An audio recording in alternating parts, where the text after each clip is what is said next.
Olá, estamos dando início a mais um programa Debates Le Monde Diplomatique Brasil, uma iniciativa do jornal Le Monde Diplomatique Brasil, em parceria com a TV PUC, com o canal universitário e com a TVT, a TV dos Trabalhadores. Agora, com o fim da COP26, a Conferência Climática Mundial, nós estamos dando uma ênfase à discussão sobre a questão do meio ambiente, das florestas, da Amazônia, do desmatamento. E nesse ciclo de debates, nós estamos trazendo hoje duas especialistas para que a gente trabalhe o tema do financiamento público do desmatamento. Imaginem, um financiamento público para o desmatamento, né? Eu quero apresentar para vocês, primeiro, a Meryl van der Mark. A Meryl é de uma coalizão de organizações de campanha e pesquisa, incluindo Rainforest Action Network, TUC Indonésia, Profundo, Amazon Watch, Repórter Brasil, Banktrack, Sahabat Alam Malásia e Friends of Earth US. A coalizão busca impedir que as instituições financeiras facilitem os abusos ambientais e sociais comuns em commodities de risco de desmatamento. A coalizão busca alcançar, por meio de maior transparência, políticas, sistemas e regulamentos do setor financeiro. Quero agradecer muito a Meryl por ter aceitado participar desse debate com a gente. Meryl. Obrigada a você pelo convite. Quero apresentar também para vocês a Sandra Akemi Shimada Kishi. A Sandra é membro do Ministério Público Federal e procuradora regional da República da Terceira Região. Ela coordena o projeto Conexão Água, que conta com um time de estudiosos que analisa as responsabilidades socioambientais e a busca da compliance, quer dizer, do cumprimento das regras na administração pública, no tocante às normas e programas de medidas no âmbito das seguintes instituições: o TCU, Tribunal de Contas da União, o Banco Central do Brasil, instituições financeiras e dos agentes financeiros e de investimentos. Muito obrigado, Sandra, também, por estar aqui com a gente. Obrigada, Silvio, queridos ouvintes, ilustrada Meryl, um prazer estar aqui com vocês nessa tarde, de muito aprendizado, principalmente, Silvio, muito obrigada. O prazer é nosso de contar com vocês duas. Olha, eu queria começar com essa questão do impacto dos financiamentos públicos e privados nas cadeias de fornecedores de carne bovina, de soja, de óleo de palma, de celulose e papel, de madeira, que podem destruir florestas tropicais naturais e invadir territórios de uso tradicional das comunidades indígenas, das comunidades tradicionais no Brasil. A primeira pergunta que eu queria fazer, Meryl, eu queria me dirigir a você, né?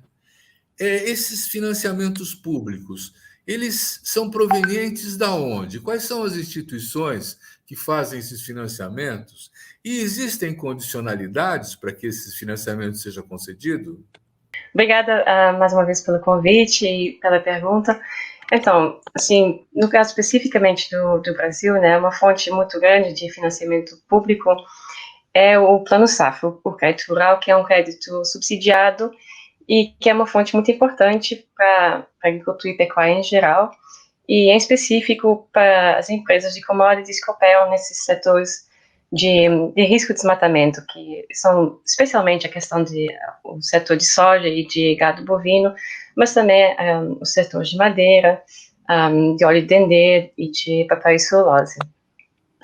Então, para poder evitar que esses setores recebam financiamento para facilitar o desmatamento, é muito importante que, por um lado, a gente tenha regulações fortes, né, que o próprio Banco Central tem um regulamento e tem critérios sobre quem pode receber crédito e quem não pode, e aí tem um espaço para aprimorar um pouco mais essas regras para diminuir a chance de dinheiro público ser aplicado para o desmatamento ou via financiar a consolidação do desmatamento, mas também os próprios bancos, né? Porque o crédito rural ele é aplicado não só por bancos públicos, mas também por bancos privados.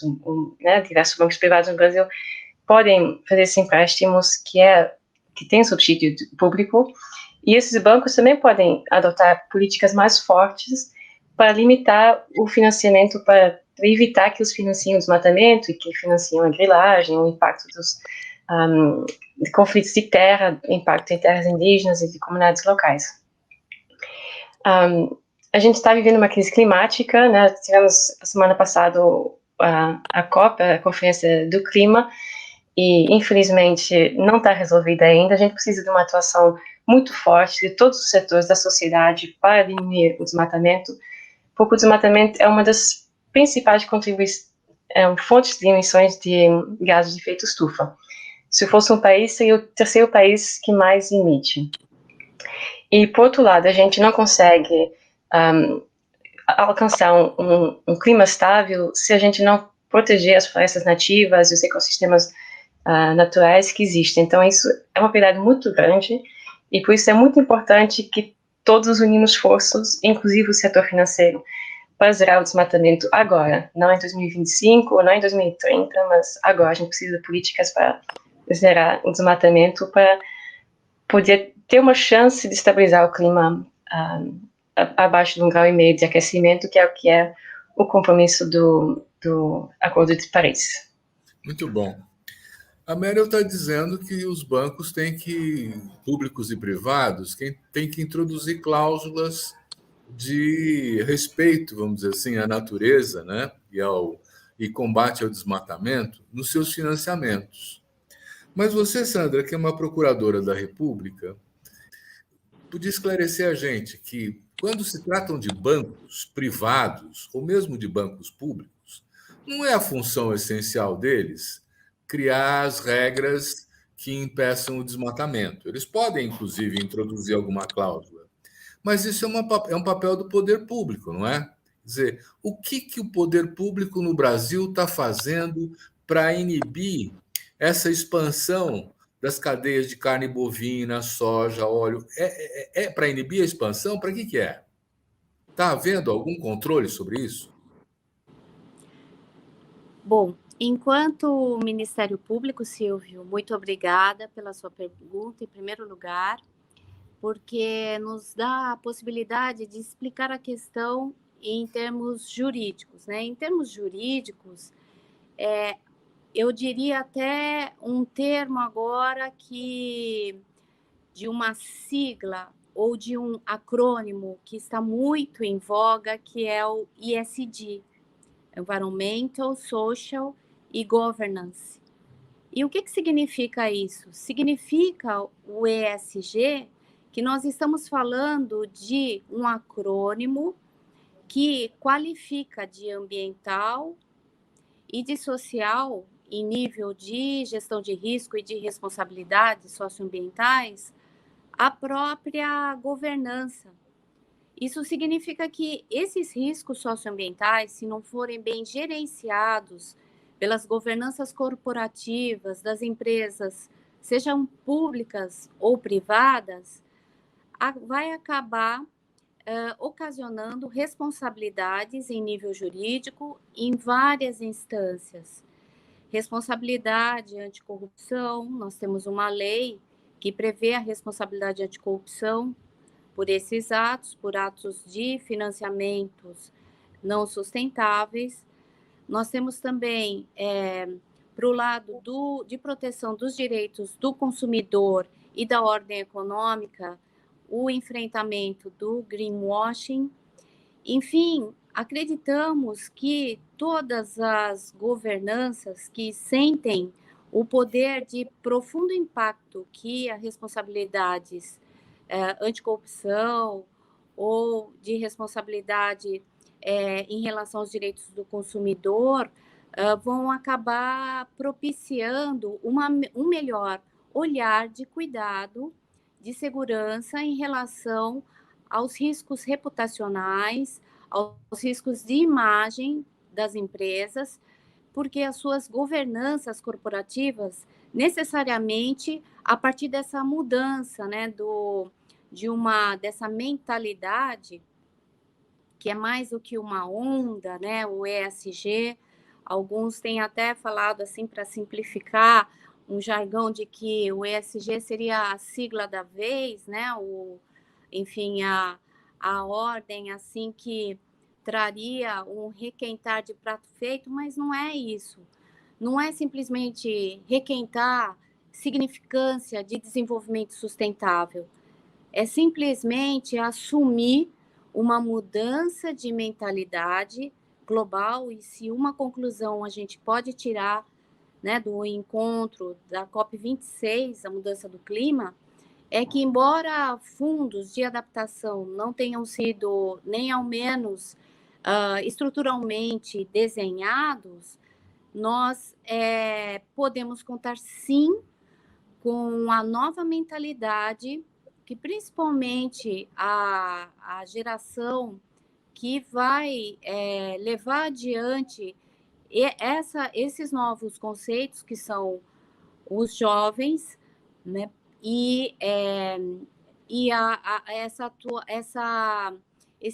esse grupo de consumidores absolutamente insatisfeitos e hoje cada vez mais conscientizados em relação à necessidade de gerenciar esses riscos socioambientais em nível das empresas e suas governanças, sejam elas públicas ou privadas. Em relação aos financiamentos públicos, a própria lei do Sistema Nacional de Política Ambiental no Brasil já prevê a necessidade de que as finanças públicas tenham um olhar de responsabilidade socioambiental em relação às atividades que financiam.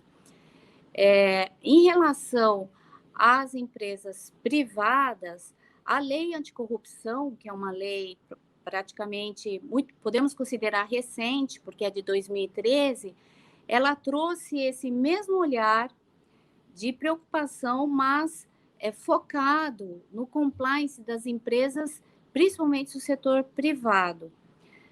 Todo esse movimento ele foi impulsionado ainda mais em razão da pandemia, porque a pandemia acabou fortalecendo o dever de cuidado e de segurança em todos os setores da sociedade.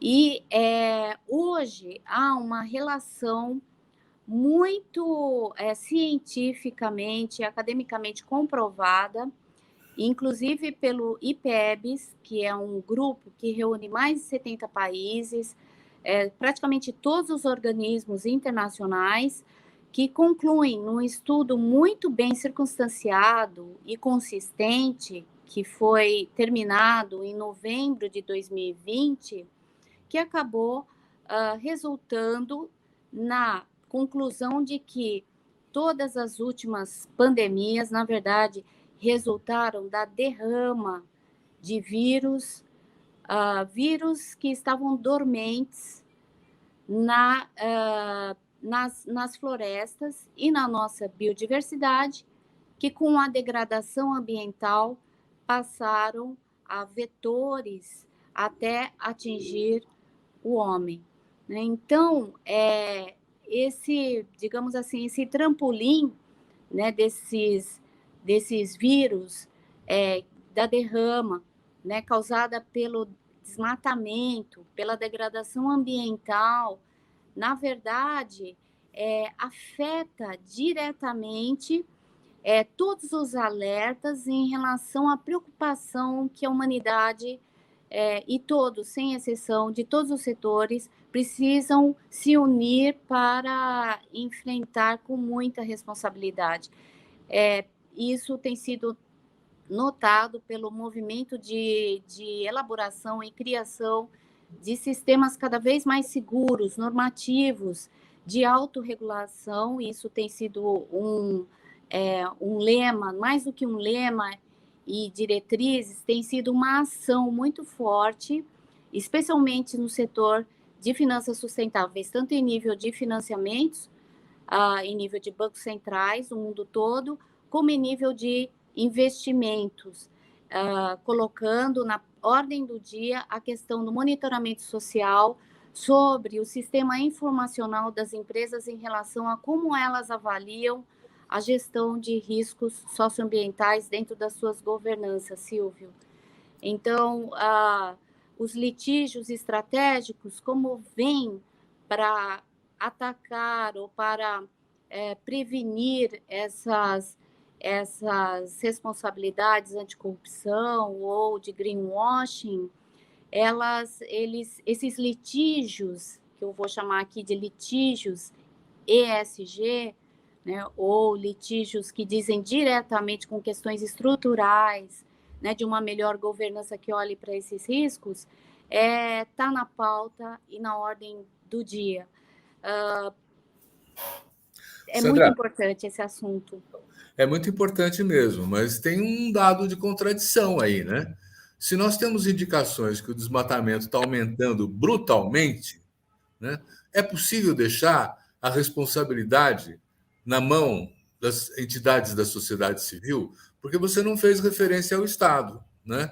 Então, Environment Social Governance sugere que quem toma conta da preservação ambiental, né, são os próprios que estão desmatando. Eu vou passar um pouco para a Meryl, para ela me falar um pouco da ação das empresas privadas e se existe mesmo compliance, porque o desmatamento que nós estamos vendo nega esse comprometimento. E depois eu queria passar para você para falar, e o poder público? Não vai fazer nada? Meryl.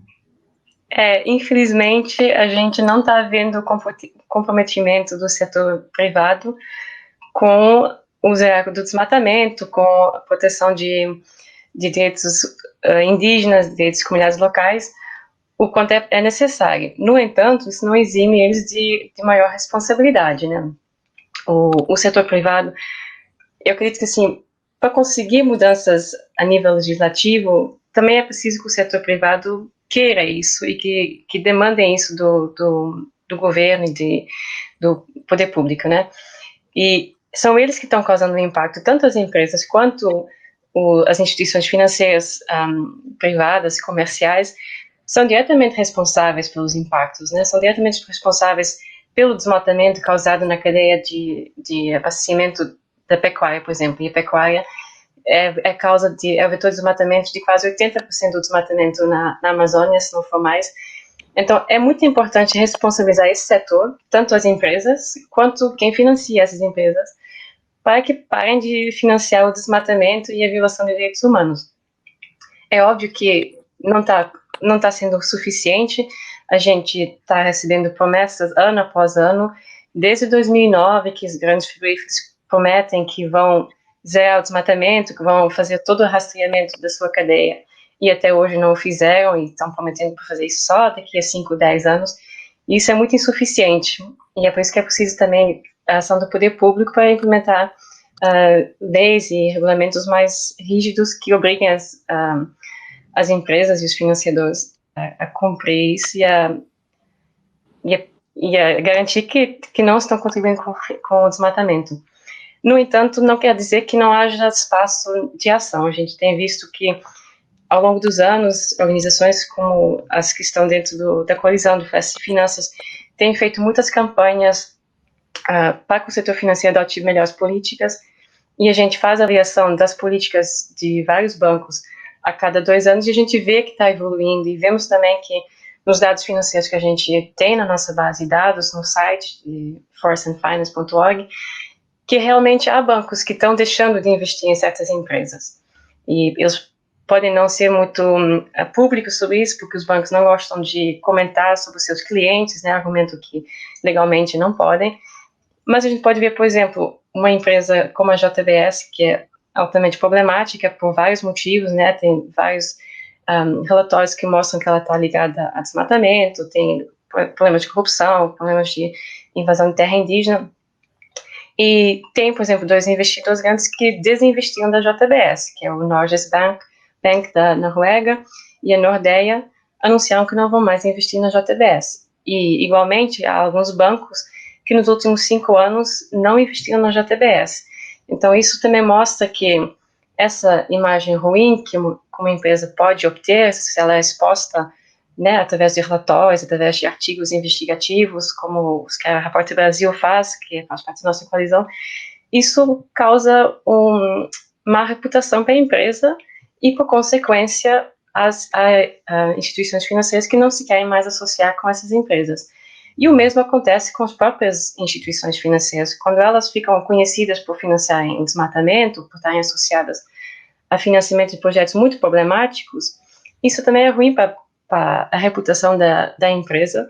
E isso pode, por exemplo, levar à perda de clientes, né? Nós temos aqui um exemplo na Holanda, onde o Rabobank, que é um banco agrícola muito grande, que também atua no Brasil, já sofreu várias vezes com campanhas de organizações ambientais, sociais, e que são muito ruins para a reputação do banco, e que também levaram que o banco hoje tenha uma das melhores políticas entre os bancos que a gente avalia.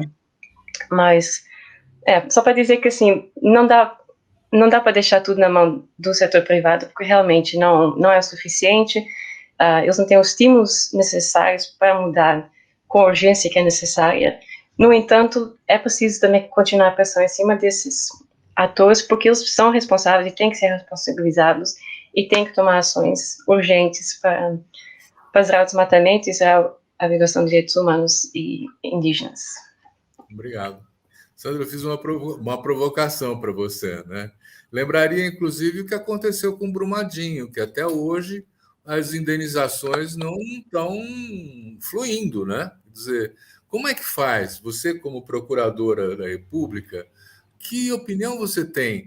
Nós sabemos que existem legislações que podem regular isso, mas se elas não são usadas. Então, justamente, Silvio, obrigada novamente, porque você nos dá a oportunidade de falar um pouco do projeto Conexão Água. O projeto Conexão Água tem esse nome fantasia, porque, na verdade, é um projeto que privilegia governanças participativas e colaborativas e utiliza a metodologia resolutiva. Ou seja, o que é isso? Seria efetivamente arregaçar as mangas para o vamos fazer, né? Nós já sabemos aí da teoria de Delors, que ilumina toda a questão da educação social, cultural, inclusive em nível de Unesco, e que é centrada em 4 pilares, né? As pessoas de todos os setores, público e privadas, precisam estar preparadas para saber ser, saber conhecer, saber interagir e saber fazer. Mas como que é possível isso na prática, Silvio? Na prática, é possível só com métodos resolutivos e negociais de forma muito madura e desgarrada de apegos institucionais, sabendo muito conscientemente de suas próprias competências institucionais, mas assumindo o vamos fazer juntos. Então, em termos regulatórios, como você muito bem já adiantou, nós temos aí até um excesso, né, de legislação. E em termos regulatórios, a questão que eu já dizia do ESG, do Environmental, Social e Governance, né, como uma nova gestão de riscos ESGs necessárias em todas as governanças mundiais, no mundo todo, no setor público e privado, nós precisamos incrementar tudo isso com o quê? Com uma efetiva análise conjunta, desgarrada de apegos, de verdadeiro custo-benefício e custo-efetividade do gerenciamento de risco de todas as atividades. E nós só podemos fazer isso compartilhando sistemas de auditoria, tanto nas governanças públicas e privadas, com sistemas também de avaliação financeira e contábil, de modo a efetivamente, de forma muito responsável, assumindo quais são os riscos que foram diagnosticados nas diversas matrizes de riscos, riscos associados, riscos cruzados, e incorporar contabilmente dentro das governanças corporativas do setor público e privado o custo com a evitação desses riscos. Senão, nós vamos continuar simplesmente administrando perdas e desastres, e não simplesmente prevenindo riscos de forma bastante proativa, ou seja, internalizando os custos de prevenção e evitação de todos esses danos ambientais e riscos socioambientais, em termos contábeis, inclusive.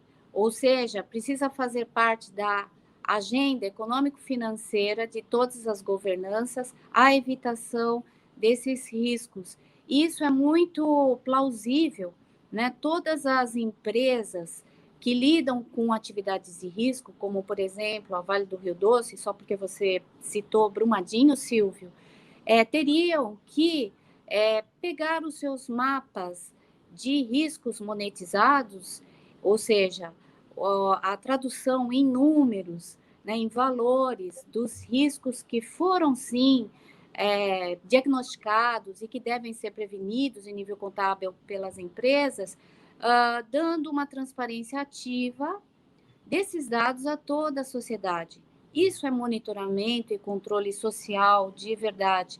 A partir do momento em que não só o Ministério Público, mas todas as instâncias da sociedade civil organizada tiver conhecimento desses valores e da forma que as empresas públicas e privadas estão valorando e considerando nas suas contabilidades os custos de prevenção de danos socioambientais, será efetivamente implementado um bom monitoramento por todas as governanças, porque a sociedade estará de olho.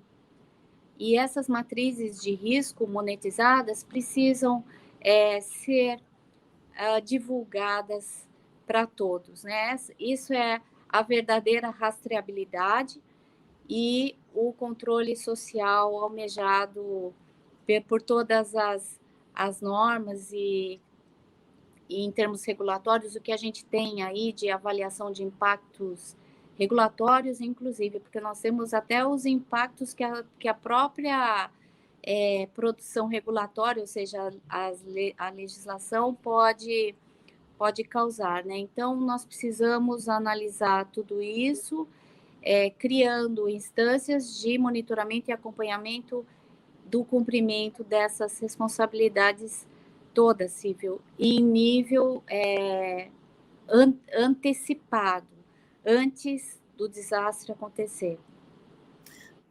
Olha, nós estamos falando basicamente de financiamentos, né? Então, nós estamos falando de bancos, sejam eles públicos ou privados. Banco mexe com dinheiro, né? E ele sabe avaliar qual é o lucro e qual é o custo das coisas, né? Meryl, a destruição da mata está sendo contabilizada como um custo ou é visto como um bem da natureza que a gente se apropria sem custo nenhum? Infelizmente, não entra suficientemente na conta, né? Apesar de que desmatar custa caro, né? Temos estimativas do Ministério Público Federal que custa por volta de 800 até 2.000 reais por hectare. Mas não tá, acho que o que não está contabilizado é a perda da biodiversidade que isso causa, é a perda dos serviços ecossistêmicos que tem um custo muito alto para toda a sociedade brasileira, né? Que inclusive as secas estão sendo causadas pelo desmatamento, impacta o ciclo de águas, impacta muitos setores, não só localmente, mas em todo o país, todo o continente e, enfim, em todo o mundo. E esses impactos não são contabilizados. Isso é o problema que a gente enfrenta, porque são as chamadas externalidades, né? São os custos que as empresas não incorporam nos seus cálculos, mas que ficam para a sociedade, que a sociedade tem que abarcar, e infelizmente são quase sempre as pessoas que menos contribuem com esses impactos, que menos recursos têm para lidar com esses impactos, que mais sofrem. As pessoas que têm, né, estão menos capacidade financeira para lidar com os impactos, que vivem em regiões muito impactadas, que estão sofrendo com os desastres climáticos que estão acontecendo cada vez mais. E isso é porque esses custos, essas externalidades não estão sendo, são causadas pelas empresas e elas não estão se responsabilizando por esse custo. Uhum. Vira uma plataforma de extração extrativa, como se fosse assim, e predatória, né? Porque Exatamente. não tem compensações. Mas, Sandra, voltando para a nossa questão da regulação e da compliance, né? Eu imagino que, por exemplo, um dos financiadores dessas cadeias produtivas, como da carne bovina, da soja, seja o BNDES, não é? Quer dizer, nesse caso, existem mecanismos de fiscalização do banco sobre o uso do seu financiamento? Ótima pergunta, Silvio, porque é justamente na prática que as instituições financeiras hoje precisam buscar e estão buscando as suas ferramentas e dispondo aí da melhor tecnologia disponível, com ferramentas digitais e utilizando inclusive inteligência artificial para fazer a rastreabilidade dos créditos, dos financiamentos, e mesmo em nível de investimento, na CVM, há pouco tempo, não só em nível dos bancos centrais, mas a CVM no Brasil, que é uma autarquia especial, promoveu uma consulta pública, assim como o Banco Central, justamente para melhorar o sistema informacional. Não apenas elucidando os padrões de informação que deveriam ser melhor detalhados nos relatórios de sustentabilidade, assim como nos formulários de referência, que todas as empresas públicas e privadas, dentre inclusive BNDES, precisam trazer em nível de informações justamente para a sociedade poder aferir a sua responsabilidade socioambiental em relação à emissão dos seus títulos oferecidos na Bolsa de Valores, né? Os maiores emitentes de títulos de bolsa, na Bolsa de Valores, né, da B3, justamente são os bancos, as instituições financeiras. Então, portanto, em termos de responsabilidade nos investimentos, uma auditoria social, uma contabilidade em nível de auditoria cidadã precisa ser estimulada, não só no terceiro setor, mas em nível do Ministério Público e de todas as instâncias dos serviços da justiça. Eu digo tudo isso porque envolve poder judiciário, defensorias, e o sistema que vai além em nível de Tribunal de Contas, em nível de Controladoria Geral da União, porque todos eles precisam estar mobilizados no sentido de acompanhar essas informações sobre fatos relevantes que a Merel trouxe aqui nesse último comentário dela, em nível de uma necessária internalização das externalidades que estão escapando e sendo colocadas no colo da sociedade, né? Não é a sociedade que precisa pagar por essas externalidades precisam ser assumidas e internalizadas ou incorporadas na contabilidade das empresas público e privadas, como eu já comentei, e isso só vai acontecer quando a sociedade estiver preparada, e para isso nós precisamos contar daquela união de esforços do setor acadêmico, do terceiro setor, do Ministério Público, Defensoria, CGU, TCU, bancos centrais, CVMs, numa melhor supervisão do que está sendo informado em termos de providências e medidas de integridade que estão sendo tomadas desde já na prevenção desses riscos ambientais e socioambientais por todas as governanças corporativas no nível público e privado. Eu sempre faço questão de ressaltar o público e privado, Silvio, porque nós, às vezes, podemos, vamos dizer assim, concentrar a necessidade do compliance apenas no setor privado, e não. O setor público tem também as suas responsabilidades, não só no nível regulatório e do cumprimento, né, das normas, mas também tem a sua responsabilidade na conscientização do vamos fazer.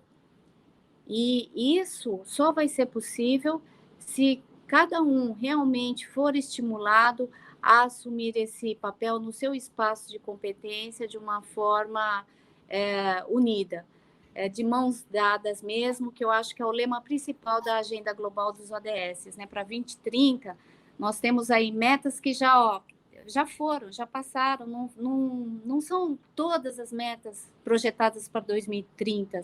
Alguma delas, por exemplo, como a necessidade de preservação ambiental, para justamente a evitação dos riscos à saúde, com a derrama, por exemplo, desses vírus que estavam dormentes na natureza e na biodiversidade, escaparam e estão atingindo o homem, causando essas pandemias, deveriam ter sido evitadas há mais tempo, com a revitalização dos ecossistemas, que era uma meta para 2020. Ou seja, 2020 passou e nós estamos aqui falando de 2030 como se a agenda trouxesse metas só para 2030, né? Silvio, é realmente para ontem a preocupação que você nos traz. Então, vocês falam em compliance, mas eu não vejo o funcionamento disso. Então, eu queria falar para a Mério, depois você fala o que você quiser, Mério, você ia começar. Mas queria perguntar assim, vocês fazem parte de uma coalizão internacional, né, que atua em vários países. Você pode nos trazer algum exemplo de uma regulação? Porque compliance é preciso que todo mundo entenda. É o cumprimento das regras internas a uma corporação e é o cumprimento das leis, não é? Quer dizer, então, você tem exemplos de experiências de sucesso que tenham prescindido da ação fiscalizadora e punitiva do Estado? Bem, eu posso começar só com que comentar a questão do BNDES antes de responder a sua pergunta, se puder. Claro. Como você perguntou especificamente pelo BNDES, a Repórter Brasil publicou uma matéria há 2 meses, eu acho, em que eles investigaram o financiamento que é aplicado através do BNDES e repassado por outros bancos, e encontraram vários exemplos de financiamento para frigoríficos que compram gado de áreas que ou têm embargos ou que usaram trabalho escravo. E isso são 2 coisas que são proibidas pela própria política do BNDES. E há instrumentos para verificar isso, né? Tem a lista suja e tem a lista do IBAMA também, dos embargos. Então, há sim uma falha aí na hora de implementação, porque a política existe, mas na hora de implementar há uma falha ou do BNDES ou do próprio banco que fez o repasse, em que essas listas não estão sendo consultadas de forma mais eficaz. Então, acho que aí tem um espaço para melhorar o processo de diligência, né, devida diligência de análise dos potenciais clientes dos bancos por parte dos próprios bancos, que tem que ser mais aprimorado e mais coerente. Mas tem também a própria questão de melhorar esses instrumentos, porque tanto a lista suja quanto a lista dos embargos, elas têm perdido um pouco a sua utilidade pela falta de recurso que existe hoje para as próprias equipes de campo poderem fazer a fiscalização, né? Então, quanto menos fiscais há em campo, obviamente, menos fazendas são fiscalizadas e menos fazendas vão ser encontradas com trabalho escravo. Então, isso pode diminuir a lista suja, mas não quer dizer que haja menos trabalho escravo. O que muito provavelmente quer dizer é que não há muita fiscalização. Então, isso também é muito importante, é fortalecer esses instrumentos que depois que são essenciais para os bancos poderem fazer análise dos seus clientes e decidir se vão ou não financiar um determinado cliente. E o mesmo acontece com o PRODES, né, as imagens satélite que mostram se há ou não desmatamento numa área determinada, e que poderia ser utilizado muito mais para verificar se houve desmatamento ilegal no passado, não é só hoje, né? Mas o banco poderia fazer essas análises desde 2008 ou desde 2012 de se houve desmatamento ou não ilegal dentro da propriedade, se há respeito para a reserva legal, que é obrigatória, né, a preservação das áreas de proteção permanente. Enfim, assim, há vários instrumentos que poderiam ser potencializados e ser mais usados pelos bancos na hora de fazer a diligência, a avaliação dos seus clientes. Quanto a medidas regulatórias, assim, como a Sandra comentou, né, há um processo a nível mundial de bancos centrais estarem mais preocupados com a regulamentação dos impactos sociais, ambientais e de governança que podem ser causados pelo setor financeiro. E há vários compromissos a esse nível. O próprio Banco Central do Brasil, né, esse ano lançou 3 consultas públicas muito interessantes, uma sobre a regulação do crédito rural. Então, a consulta pública trazia várias iniciativas para restringir mais o crédito rural e garantir que não financiasse tanto o desmatamento e os impactos sociais. Infelizmente, talvez curiosamente, várias dessas iniciativas que achei muito interessantes não foram depois regulamentadas. Talvez isso ainda venha no futuro, seria bem interessante. Mas também estão sendo, cada vez mais, os bancos centrais estão exigindo que as instituições financeiras publiquem mais sobre os impactos que causam, que tenham uma maior transparência e que implementem políticas, que haja uma governança sobre como as políticas são implementadas. Então, isso é um processo que é muito encorajador ver, apesar de que, obviamente, gostaria que isso fosse feito com maior urgência.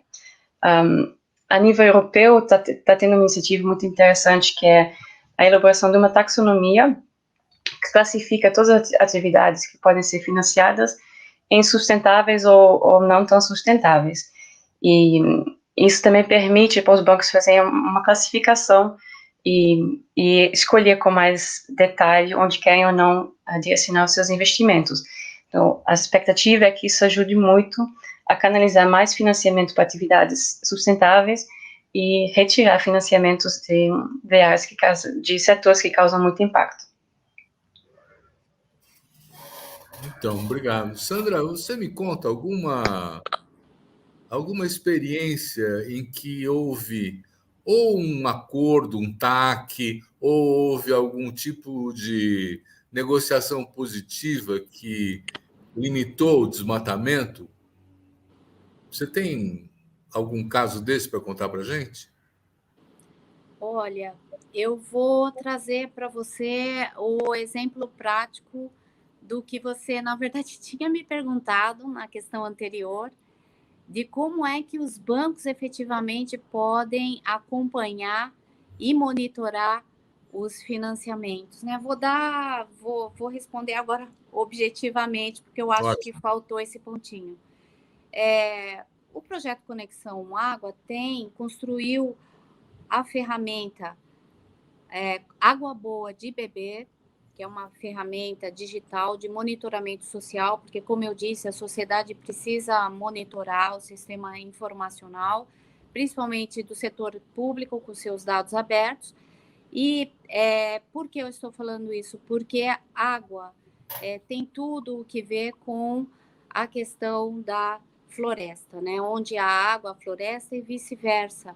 E principalmente falando de desmatamento na Amazônia, a questão da conservação da água é crucial, seja porque o cerrado é o berço, né, das águas, seja por conta do fenômeno dos rios voadores, né, porque o cerrado e a Amazônia são 2 biomas essenciais para o funcionamento desse serviço ecossistema.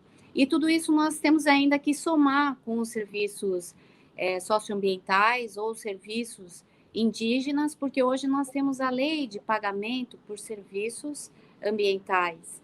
Então, para funcionar bem essas normas, e principalmente essas normas últimas, que são muito centradas na questão da segurança jurídica e da segurança da saúde pública, da segurança de todo de todo o ecossistema e da proteção da biodiversidade, nós precisamos justamente trazer a tecnologia a nosso favor.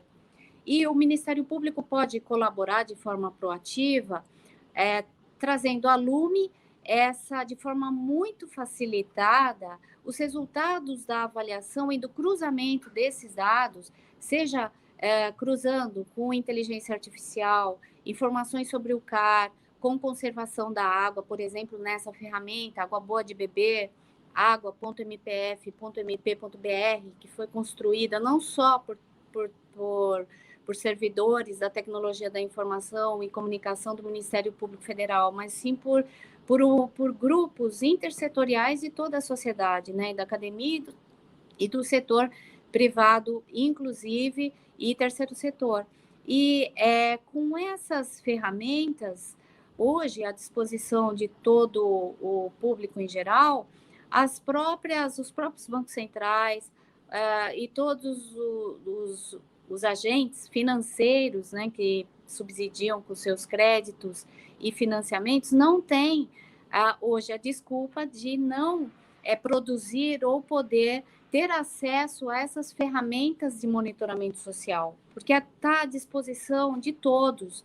Não é uma ferramenta que foi produzida, elaborada, desenvolvida para uma instituição, não é para o Ministério Público, é para toda a sociedade e para todo o sistema de controle e de gestão das finanças sustentáveis. Também tem, se for até pensar, não dependemos dos dados abertos, né, dos dados públicos que estão à disposição, porque muitas vezes, né, Meirel e Silvio, nós sabemos que essas informações às vezes são deficientes, né, porque não foram bem alimentadas, ou por alguma falha operacional, ou mesmo por falhas no sistema de confiabilidade mesmo das informações, né, que estão aportadas ali nos bancos de dados públicos,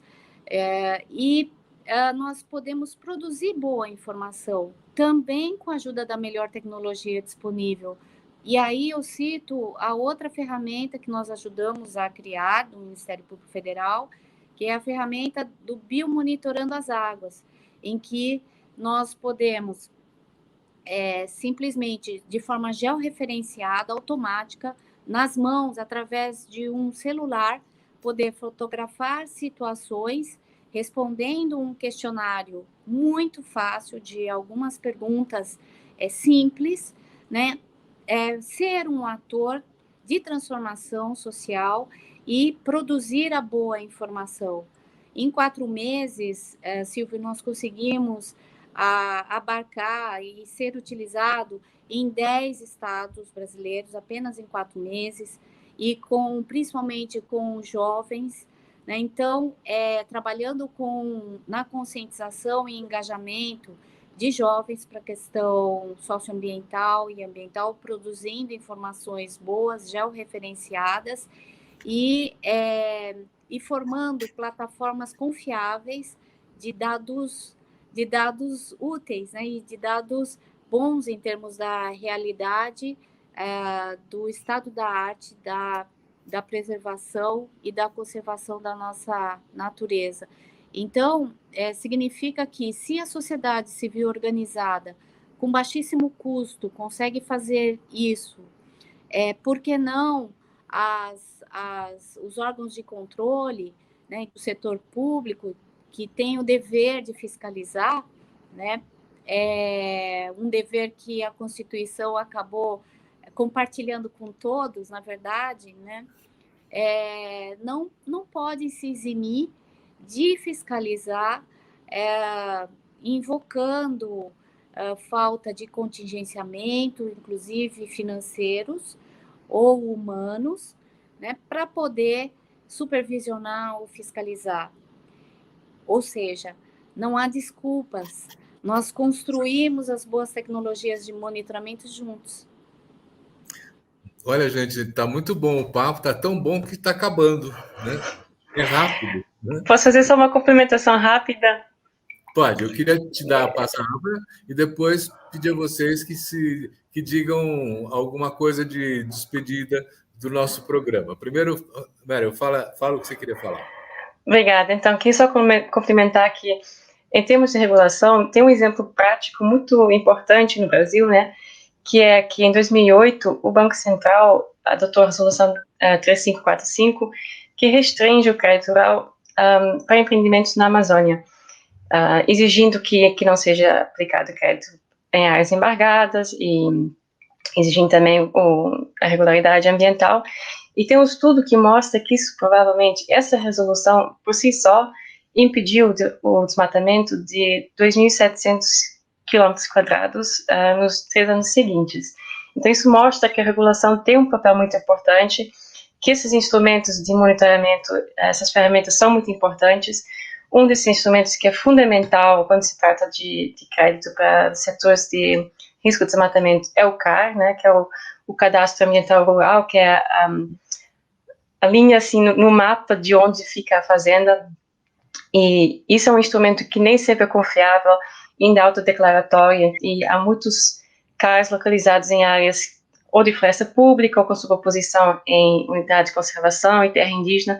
Então, tem um papel aí do Estado de limpar esses CARs, né, de verificar os CARs para que os bancos não financiem CARs que são irregulares.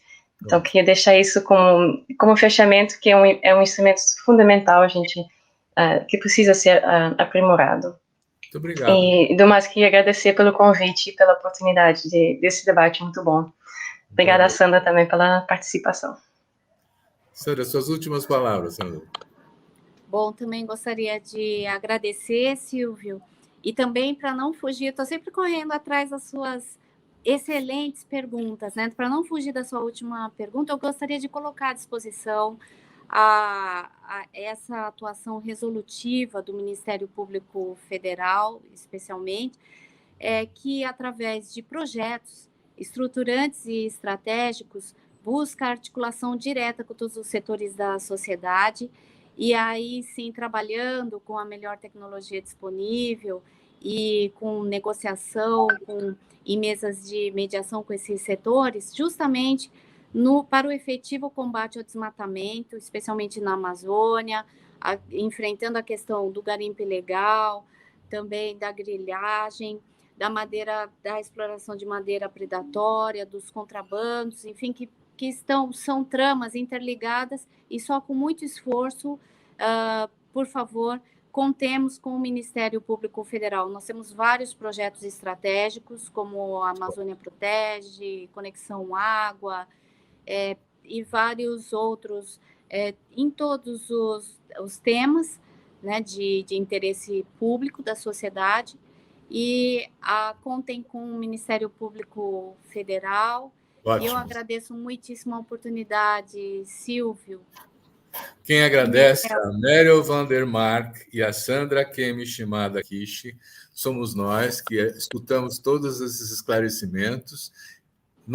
Eu digo, eu e os nossos telespectadores, que eu também agradeço aqui. Muito obrigado. Semana que vem tem mais.